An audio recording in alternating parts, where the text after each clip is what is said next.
para tudo! Interrompe qualquer coisa que esteja fazendo e imagina. Imagine um mundo onde existam várias espécies de seres humanos e todos eles habitando esse planeta ao mesmo tempo. Será que esse planeta seria algo parecido com os planetas de ficção científica ou com os mundos de fantasia, estilo Senhor dos Anéis? Não.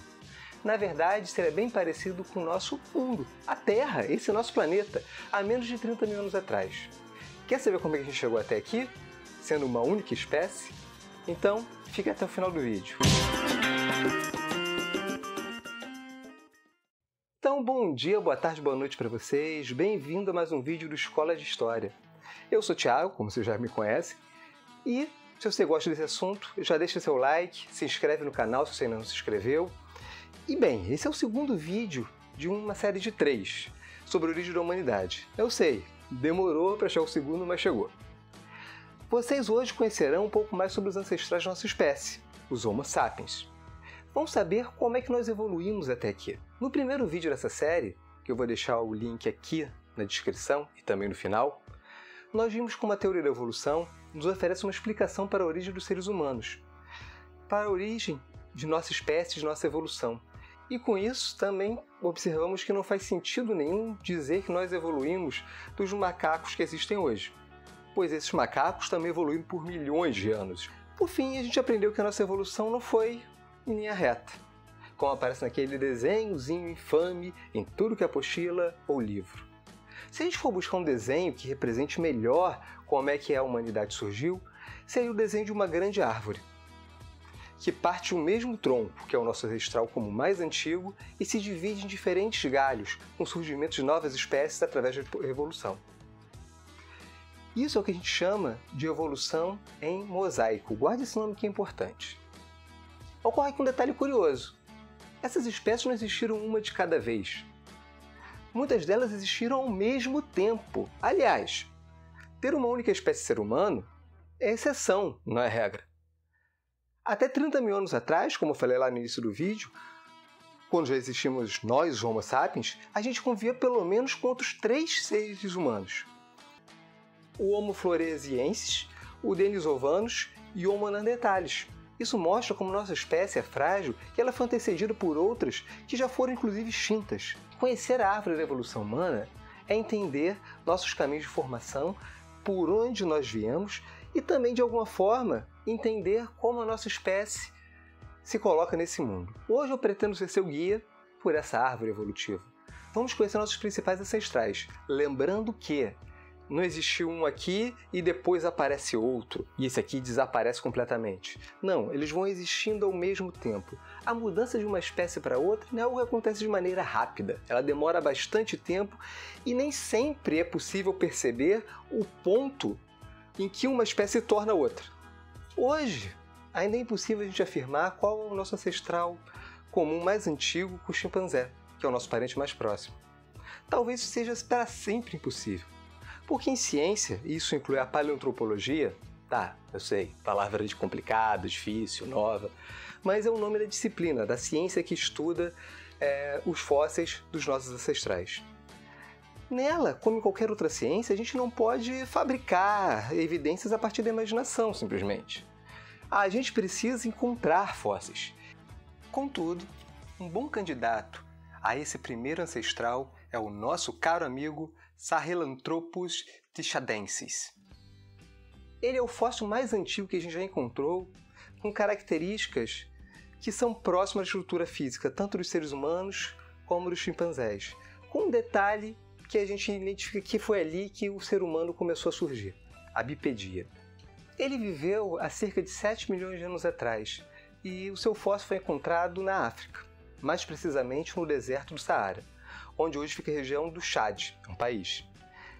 Essa região, que hoje é desértica, na época não era. Ela era formada por lagos, o que nos fala já sobre o ambiente onde ele surgiu. Seu crânio tem entrada para a coluna vertebral localizada na base, ou seja, no meio do crânio, como eu mostrei na aula passada com a Belinha. Aqui, entra por aqui a coluna. O que indica que ele andava em 2 pernas. Só que ele também andava com as mãos amparadas no chão, ele tinha braços longos. Ele andava no que ele chama de nodopedalia. Por que nodopedalia? porque ele anda com os nódulos dos dedos no chão, que nem os demais primatas, como chimpanzés e gorilas. A partir dele, observamos a evolução de outros ancestrais, que ainda não eram humanos, o Ardipithecus e o Australopithecus.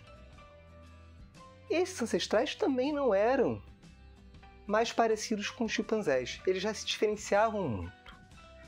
Desses a gente pode destacar dois representantes. Primeiro, o Ardipithecus ramidis, que viveu há 4 milhões de anos e meio.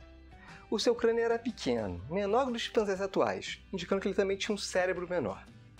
Contudo, ele tinha dentes caninos pequenos, parecidos com os seres humanos, e uma arcada dentária que começava a tomar forma de parábola, que é essa forma que a gente tem e não faz aquele biquinho que os demais primatas fazem. E eles possuíam um polegar opositor nos pés. Por que isso?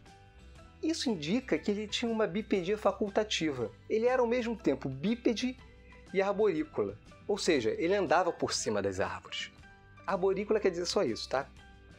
Ter um polegar opositor nos pés que permite você agarrar os galhos é bastante útil numa situação dessa, não é?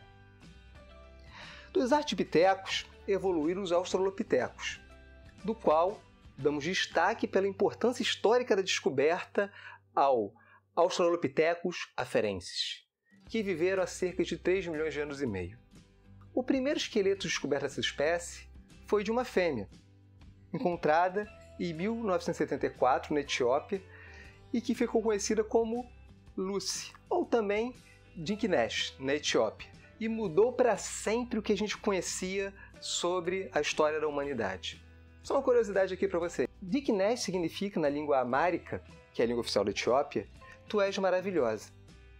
Ou seja, é mais justo que dar um nome africano para uma espécie africana, não é verdade? A importância da descoberta foi enorme, por alguns motivos.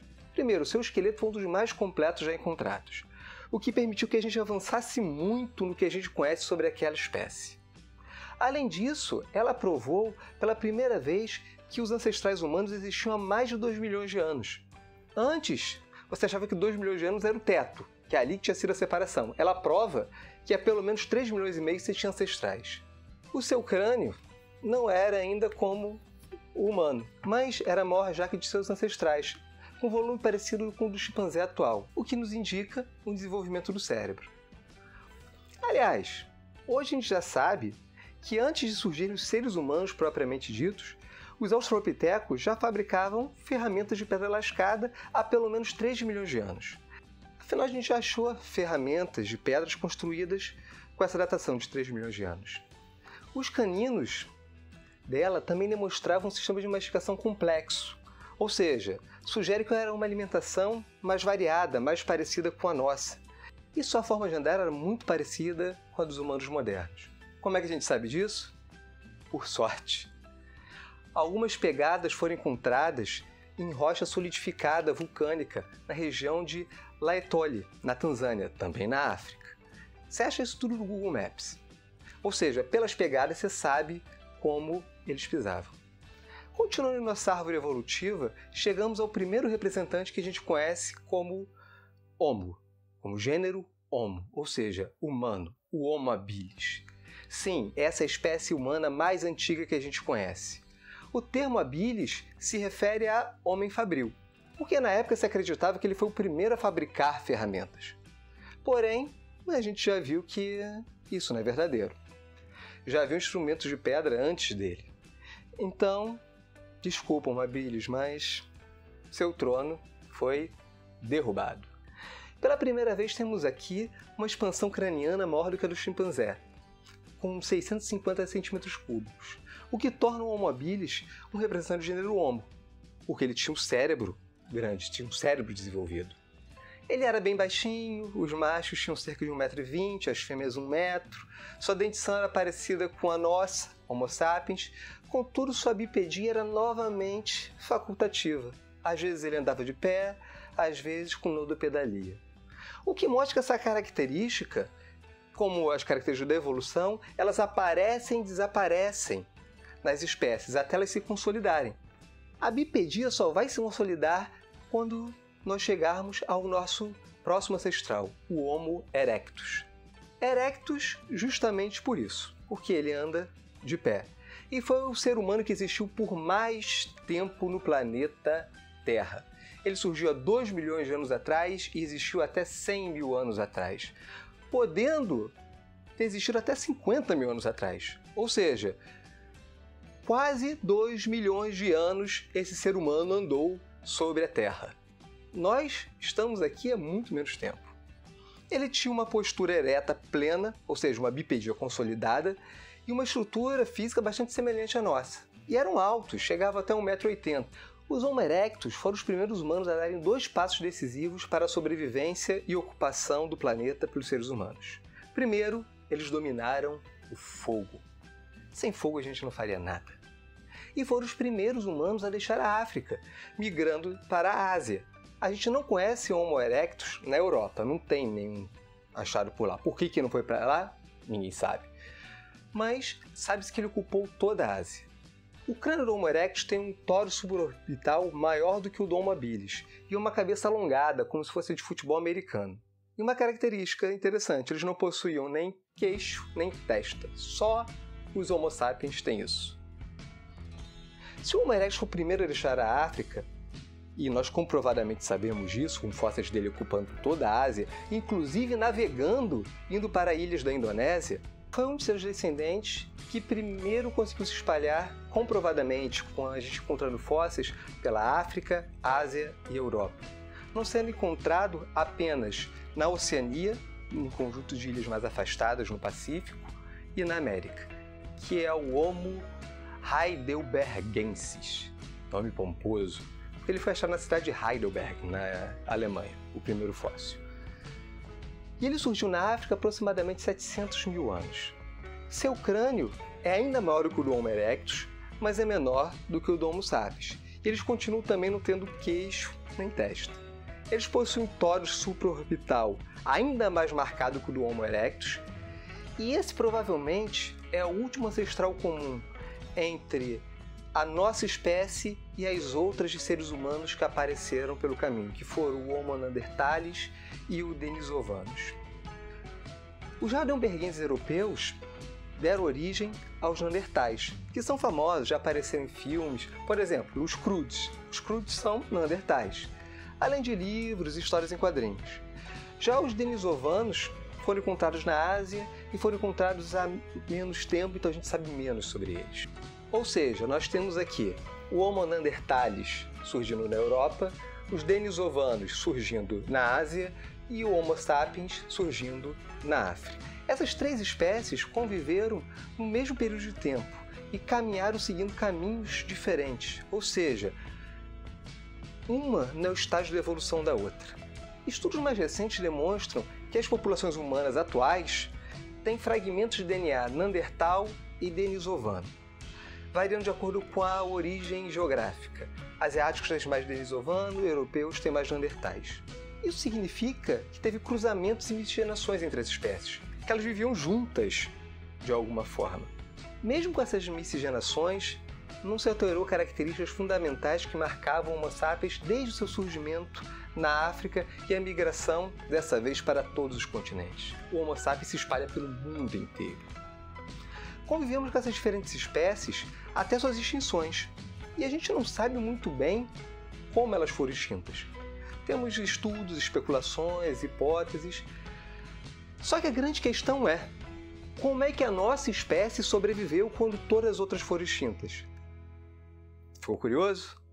Esse é o tema do nosso próximo vídeo. A gente se vê lá. Tchau!